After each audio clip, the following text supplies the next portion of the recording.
Hello दोस्तों, मैं आशीष कुमार अपने YouTube channel Bihar GK tricks में आपका स्वागत करता हूं। आज हम लोग एनसीईआरटी कक्षा 6 के इतिहास का 7वां चैप्टर इस वीडियो में देखेंगे। तो यदि आप लोगों ने अब तक हमारा channel Bihar GK tricks subscribe नहीं किया है तो इसे सब्सक्राइब कर लें, साथ ही बेल आइकन को जरूर दबाएं। तो आइए वीडियो को स्टार्ट करते हैं। इस अध्याय का शीर्षक है नए प्रश्न नए विचार। तो सबसे पहले हम लोग पढ़ेंगे बुद्ध की कहानी। बौद्ध धर्म के संस्थापक सिद्धार्थ थे, जिनका दूसरा नाम गौतम था। उनका जन्म अर्थात गौतम बुद्ध का जन्म लगभग 2500 वर्ष पहले हुआ था। यह वह समय था जब लोगों के जीवन में तेजी से परिवर्तन आ रहे थे, अर्थात इस समय लोगों का जीवन काफ़ी तेजी से बदल रहा था। जैसा कि तुमने पिछले अध्याय अर्थात अध्याय 6 में पढ़ा था, महाजनपदों के कुछ राजा इसी समय अर्थात लगभग 2500 वर्ष पहले ही बहुत शक्तिशाली हो गए थे। हजारों सालों के बाद फिर से नगर उभर रहे थे। गांव के जीवन में भी बदलाव आ रहा था, जिसके बारे में हम लोग अध्याय 10 में देखेंगे।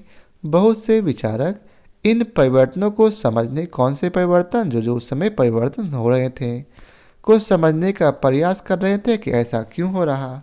वे जीवन के सच्चे अर्थ को भी जानना चाहते थे कि जीवन का मेन मोटिव है क्या।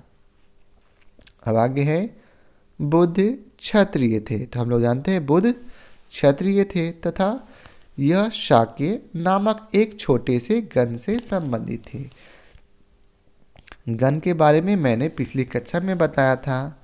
यदि आपने अब तक पिछला वीडियो नहीं देखा है तो पहले आप लोग पिछले वीडियो को ज़रूर देखें, ताकि आपको आगे कुछ शब्द जो आएंगे उन्हें समझने में आपको काफ़ी आसान होगा।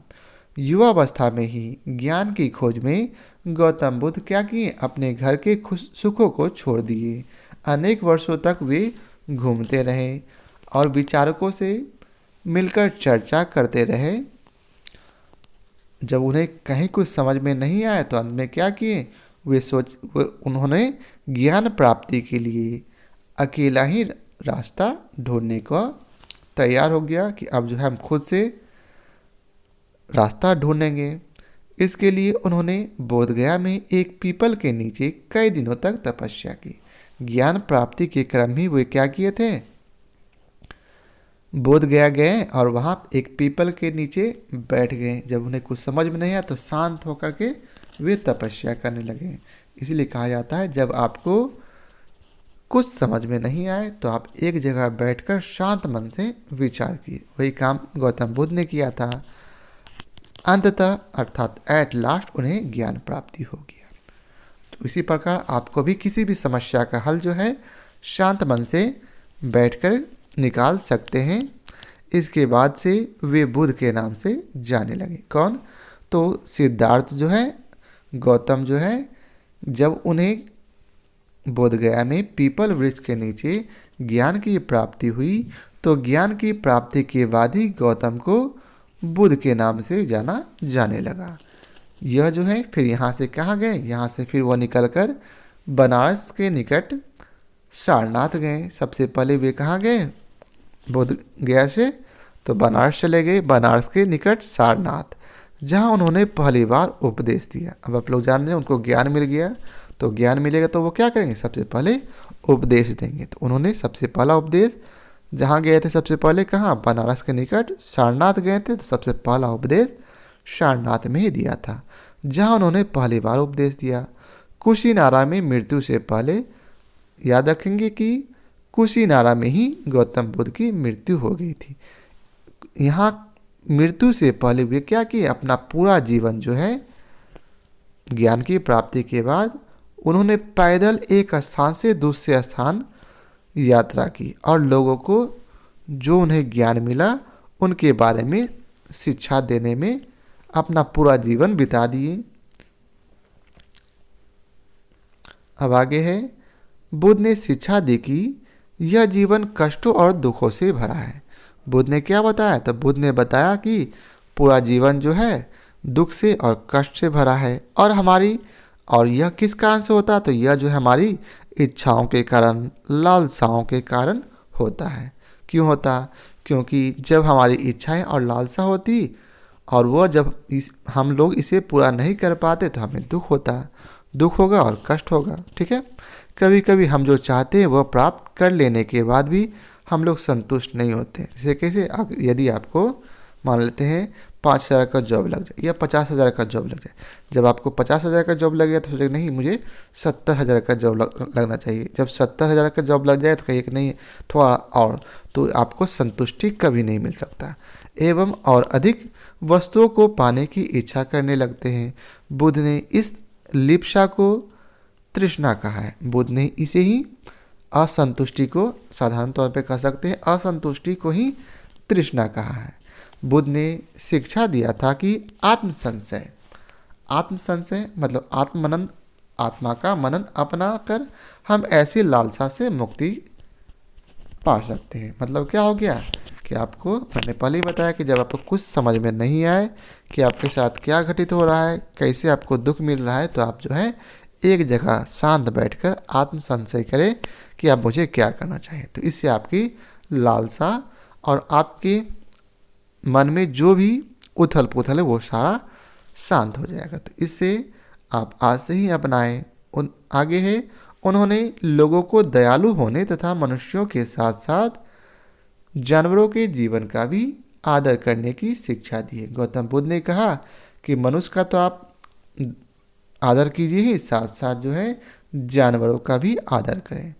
वे मानते थे, गौतम बुद्ध मानते थे कि हमारे कर्मों के परिणाम, अर्थात जैसा हम लोग कर्म करेंगे चाहे वे अच्छे हों या फिर बुरे, हमारे वर्तमान जीवन के साथ साथ बाद में भी प्रभावित करता है। मतलब क्या हो गया, गौतम बुद्ध का कहना था कि हम लोग अच्छा काम करें चाहे बुरा काम करें, अच्छा काम करेंगे तो अच्छा प्रभाव पड़ेगा, बुरा काम करेंगे तो हमें बुरा प्रभाव पड़ेगा। कब?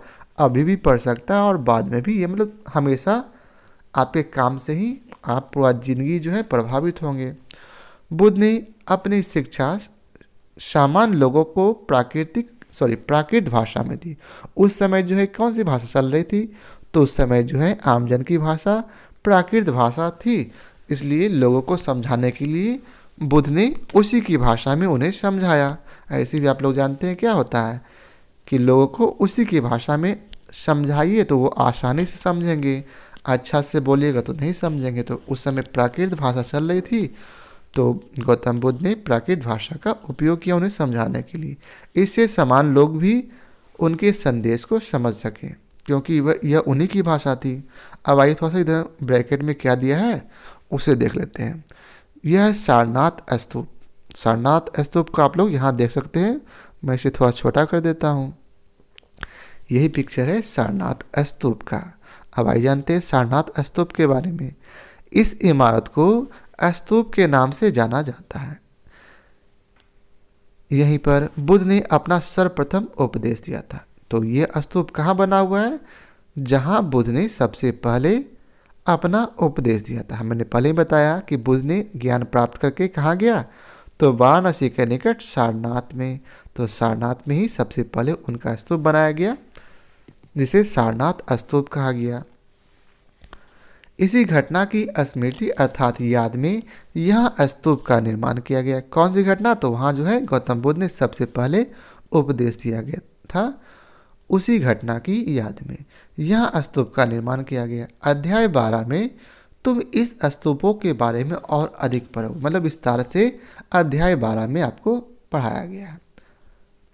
आगे है, बुद्ध ने कहा कि लोग किसी शिक्षा को केवल इसलिए नहीं स्वीकार करें कि यह उनका उपदेश है। बुद्ध भगवान बोले कि आप इसलिए जो हम शिक्षा दे रहे हैं वो इसलिए नहीं आप स्वीकार कीजिए कि मैं दे रहा हूँ।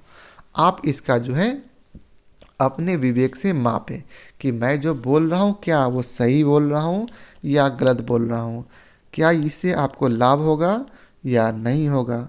आओ देखो उन्होंने ऐसा किस प्रकार किया। अब आगे है, एक छोटी सी कहानी है जिसे आप लोग पढ़ सकते हैं। इसमें ज़्यादा कुछ दिया नहीं है, बस एक छोटा सा कहानी है, तो इसे हम लोग छोड़ देते हैं। यदि आप लोग चाहिएगा चाहते हैं तो वीडियो को पॉज कर स्क्रीनशॉट ले लें और आराम से पढ़ लें, या फिर वीडियो को पॉज करके भी पढ़ सकते हैं। अब आगे है उपनिषद के बारे में। उपनिषद क्या है? जिस समय बुद्ध उपदेश दे रहे थे उसी समय या फिर उससे भी थोड़ा पहले, ज़्यादा पहले, थोड़ा पहले दूसरे अन्य चिंतक भी कठिन प्रश्नों का उत्तर ढूंढने का प्रयास कर रहे थे। ठीक है,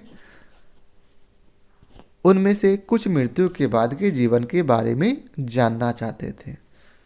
उन कठिन प्रश्नों में क्या था कि कुछ लोग चाहते थे कि भाई पूरा जीवन जो है क्यों हो रहा है, इसमें ऐसी घटनाएं क्यों होती, हमारे अच्छे कर्म और बुरे कर्म से क्या प्रभाव हमारे जीवन पर पड़ता। तो ये उस समय चिंतन मनन चल रहा था। ठीक है, और क्या चल रहा था, साथ ही साथ ये भी था कि मृत्यु के बाद, जीवन के बाद क्या होता है हमारी आत्माओं का, जबकि अन्य यज्ञों की उपयोगिता के बारे में जानने के उत्सुक थे। और जबकि कुछ लोग ऐसे थे कि यज्ञों का उपयोगिता क्या है उसके बारे में जानने के लिए उत्सुक थे, ललायित थे।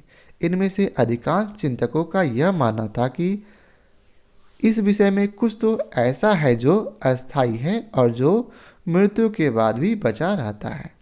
उन्होंने इसका वर्णन आत्मा तथा ब्रह्म अर्थात सार्वभौम आत्मा के रूप में किया है, कि जिसका आत्मा, ब्रह्म या सार्वभौम किसको बोला गया?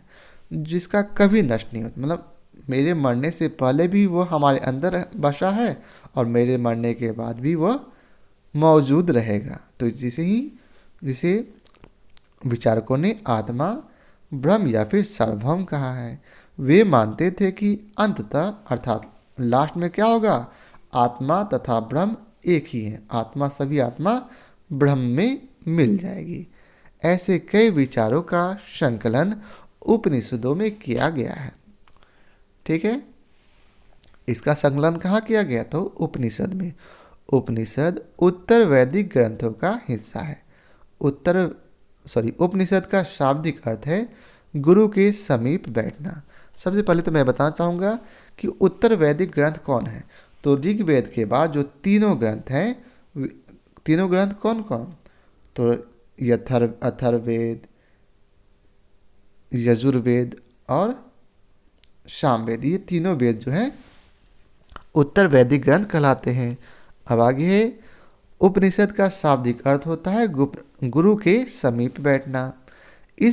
इन ग्रंथों में अर्थात उपनिषदों में क्या है, अध्यापकों और विद्यार्थियों के बीच बातचीत का जो संकलन किया गया है, कि उस समय जो है अध्यापक और मतलब टीचर और स्टूडेंट के बीच जो बातचीत हुआ उसी को जो है उपनिषद में संकलित किया गया, लिखा गया।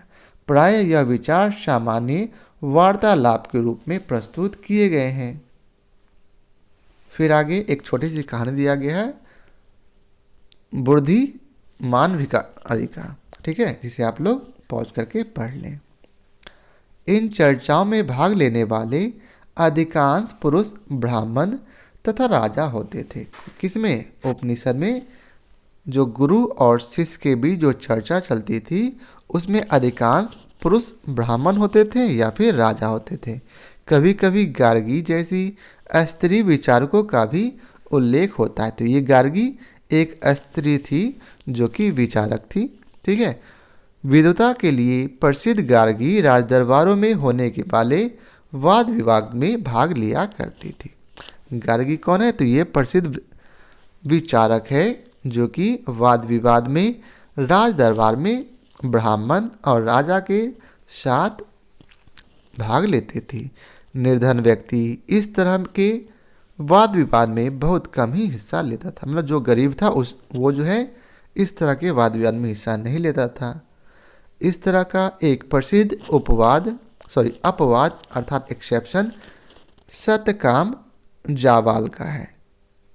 सतकाम जावाल का नाम उसकी दासी माँ के नाम पर पड़ा है। जबकि हम लोगों ने ऊपर पढ़ा कि गरीब लोग जो है इसमें अर्थात निर्धन व्यक्ति इसमें वाद विवाद में शामिल नहीं होते थे। लेकिन एक दासी का पुत्र था जिसका नाम था सतकाम जावाल, जिसकी चर्चा जो है यहाँ की गई है कि वह जो है वाद विवाद में भाग लिया करता था।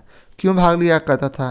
क्योंकि वह सत्य जानने के लिए तीव्र जिज्ञासु उत्पन्न करता था। ठीक है, उनके मन में, सतकाम के मन में सत्य को जानने की तीव्र इच्छा होती थी, जिस कारण वह जो है इसमें भाग लेते थे।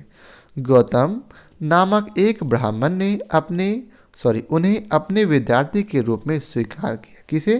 तो सतकाम को किसने अपने विद्यार्थी के रूप में स्वीकार किया? तो गौतम नामक एक ब्राह्मण ने, तथा वह अपने समय के सर्वाधिक प्रसिद्ध विचारकों में से एक बन गया। कौन? सत्य काम जो है अपने समय में, जो कि गरीब था, फिर भी यह जो है अपने गुरु गौतम के कारण जो है यह सर्वप्रसिद्ध विचारक बन गया। उपनिषदों के कई विचारकों का विकास बाद में प्रसिद्ध विचारक शंकराचार्य के द्वारा किया गया, जिसके बारे में तुम कक्षा 7 में पढ़ोगे। ठीक है, अब आगे है व्याकरणविद पाणिनि के बारे में। तो आइए थोड़ा सा पढ़ लेते हैं पाणिनि के बारे में। इस युग में कुछ अन्य विद्वान भी खोज कर रहे थे। कब? तो 2500 ईस्वी पूर्व के समय। उन्हीं प्रसिद्ध विद्वानों में एक पाणिनि ने संस्कृत भाषा की व्याकरण की रचना की। तो याद रखेंगे, व्याकरण की रचना किसने की? तो पाणिनि ने। उन्होंने स्वरों तथा व्यंजनों को, जानते हैं स्वर वर्ण किसे कहते हैं? तो अ आ इ ई, वहीं व्यंजन क ख ग को एक विशेष क्रम में रखकर उसके आधार पर सूत्रों की रचना की। ये सूत्र बीज गणित के सूत्रों से काफ़ी मिलते जुलते हैं। इसका प्रयोग कर उन्होंने, किसने? तो पाणिनि ने उन्हें संस्कृत भाषा के प्रयोगों के नियम लघु सूत्रों, जो कि लगभग 3000 था, के रूप में लिखा है। अब आइए चलते हैं, हम लोग बुद्ध के बारे में पढ़ लिए, अब हम लोग जैन धर्म के बारे में पढ़ेंगे। इसी युग में, कब? तो लगभग 2500 वर्ष पर पहले ही जैन धर्म के सर्वाधिक महत्वपूर्ण विचारक वर्धमान महावीर ने भी अपने विचारों का प्रसार किया था। जिस समय गौतम बुद्ध अपने विचारों का प्रचार कर रहे थे, उसी समय जो है महावीर भी अपने विचारों का प्रसार कर रहे थे। वह वज्जी संघ के लिच्छवी कुल के एक क्षत्रिय राजकुमार थे।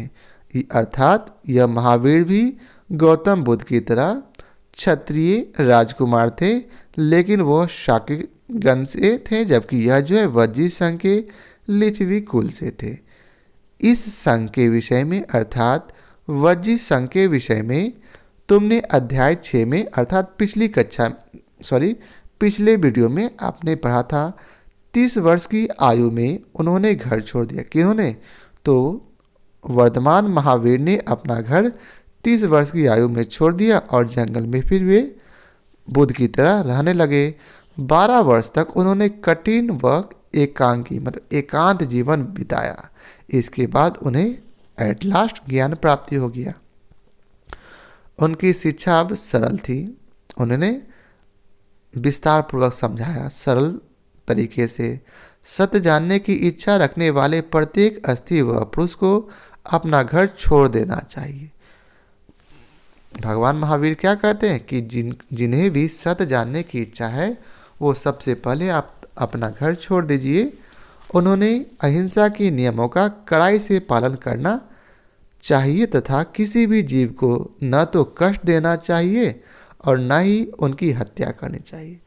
महावीर ने कहा कि अहिंसा के नियम का पालन कीजिए। क्यों? सत्य को जानने के लिए। और क्या करना चाहिए? तो ना ही किसी जीव को कष्ट देना चाहिए, ना ही उसको मारना चाहिए। महावीर का कहना था, सभी जीव जीना चाहते हैं। जैसे आप जीना चाहते हैं, वैसे ही महावीर का कहते हैं कि सभी जीव जो हैं जीना चाहते हैं, सभी के लिए जीवन प्रिय है। महावीर ने अपनी शिक्षा प्राकृति में दी। मैंने पहले ही बताया, उस समय प्राकृत भाषा का प्रयोग चल रहा था। उस समय प्राकृत भाषा ही आम जन की भाषा थी। अतः उस समय के जितने भी विचारक हैं, जैसे बुद्ध हो गए, महावीर हो गए, जन भाषा में ही, अर्थात प्राकृत भाषा में ही अपनी शिक्षाओं का प्रचार प्रसार किया। यही कारण है कि साधारण जन भी उनके साथ तथा उनके अनुयायियों की शिक्षाओं को समझ सके। देश के अलग अलग हिस्सों में प्राकृत के अलग अलग रूप प्रचलित थे। प्रचलन क्षेत्र के आधार पर ही उनके अलग अलग नाम थे। जैसे मगध में बोली जाने वाली प्राकृत को मगधी भाषा कहा जाता था। ठीक है, अब आगे है जैन नाम से जाने गए महावीर के अनुयायियों को भोजन के लिए शिक्षा मांगकर सादा जीवन बिताना पड़ता था। उन्हें पूरी तरह से ईमानदार होना पड़ता तथा चोरी न करने की उन्हें सख्त हिदायत थी। उन्होंने ब्रह्मचर्य का पालन करना होता था। किसे? तो जैन धर्म के अनुयायियों की यह चर्चा हो रही कि उसे ईमानदार होना पड़ता, उन्हें चोरी न करने की सख्त हिदायत थी कि चोरी बिल्कुल नहीं करना है, और साथ ही साथ उन्हें ब्रह्मचर्य का पालन करने के लिए पुरुषों को वस्त्रों सहित सब कुछ त्याग देना पड़ता था।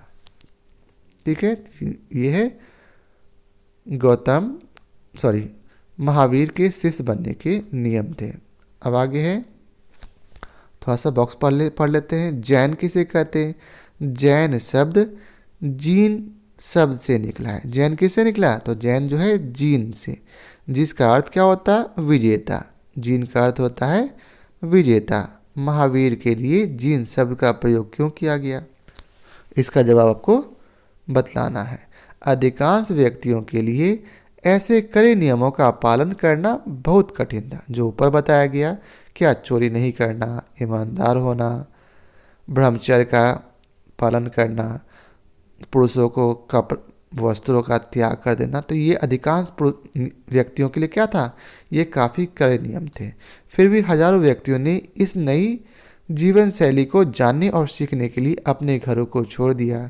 कई अपने घरों पर ही रहे और भिक्षुनी बने लोगों को भोजन प्रदान कर उनकी सहायता करते थे।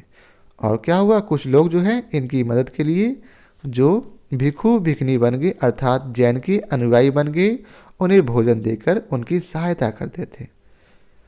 मुक्त व्यापारियों ने जैन धर्म का समर्थन किया। किसानों के लिए इन नियमों का पालन अत्यंत कठिन था, क्योंकि फसल की रक्षा के लिए उन्हें कीड़े मकोड़ों को मारना पड़ता था। तो आप लोग जानते हैं जैन में क्या कहा गया कि किसी को ना ही कष्ट पहुंचाएंगे ना ही मारेंगे। यदि किसान ऐसा नहीं करेगा तो क्या होगा? फसल में कीड़े लग जाएंगे और सारा फसल बर्बाद हो जाएगा। तो ऐसा करना किसानों के लिए काफ़ी कठिन मुश्किल हो गया था।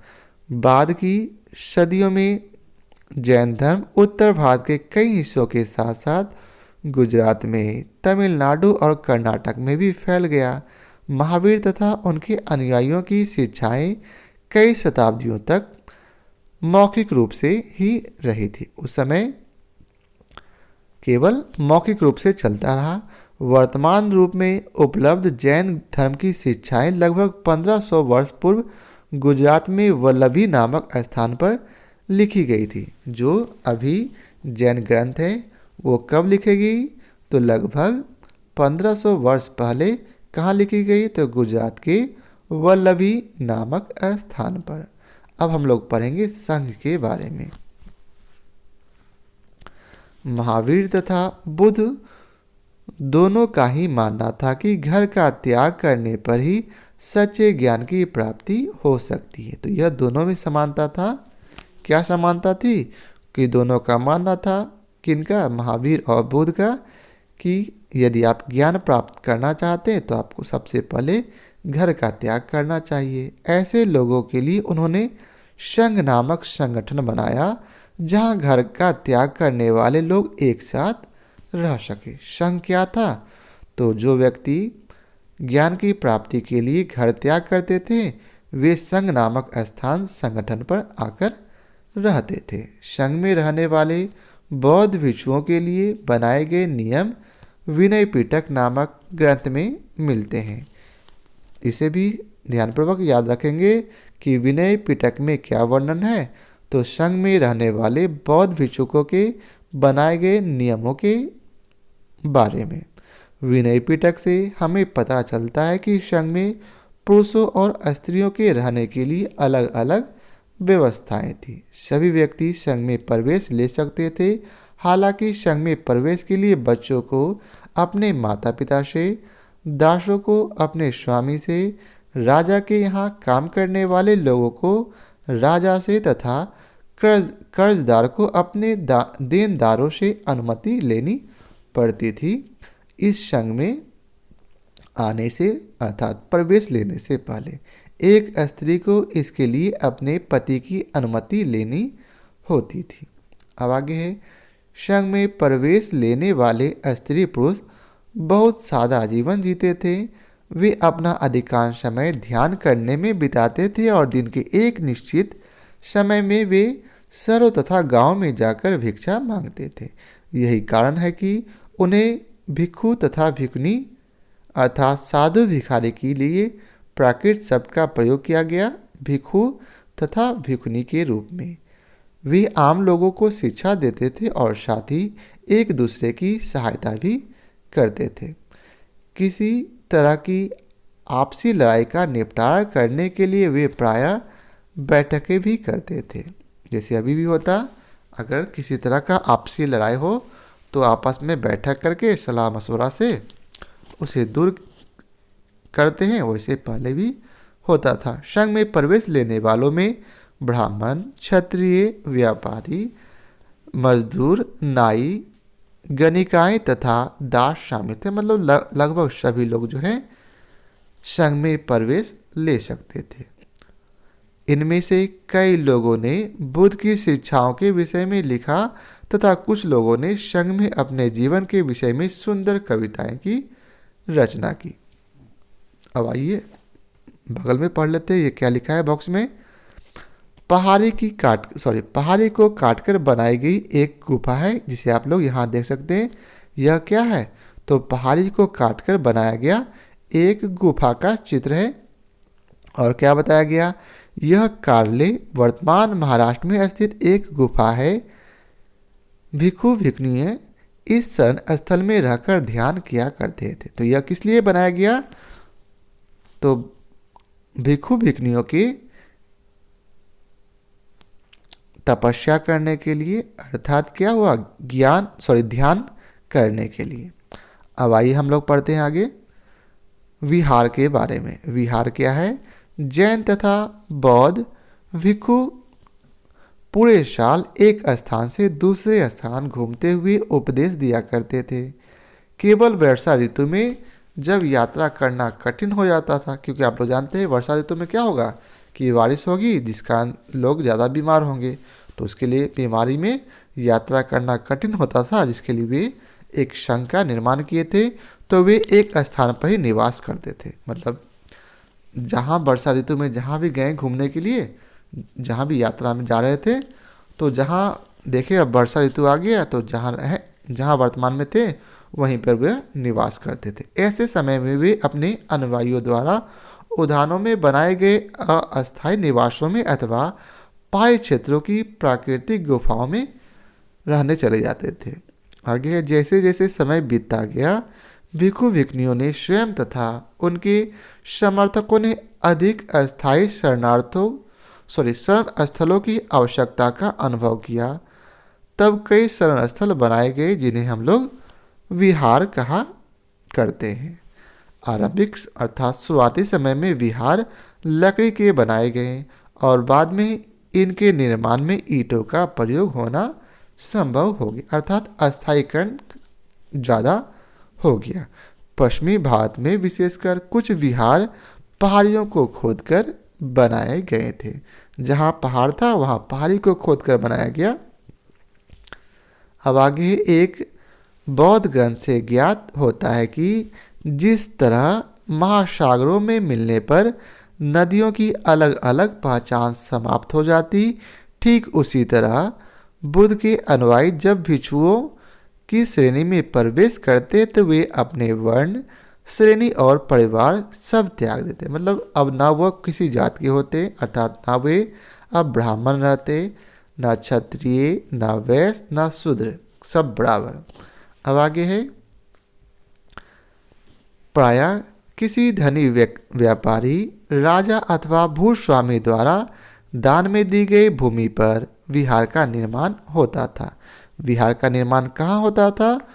तो कोई धनी व्यक्ति, राजा या फिर भूस्वामी अपना जमीन को इन्हें दान में दे दिया तो वही भूमि पर विहार का निर्माण होता था। स्थानीय व्यक्ति भिक्षु भिक्षुणियों के लिए भोजन, वस्त्र तथा दवाइयाँ लेकर आते थे, जिसके बदले ये भिक्षु और भिक्षुणियाँ लोगों को शिक्षा देते थे।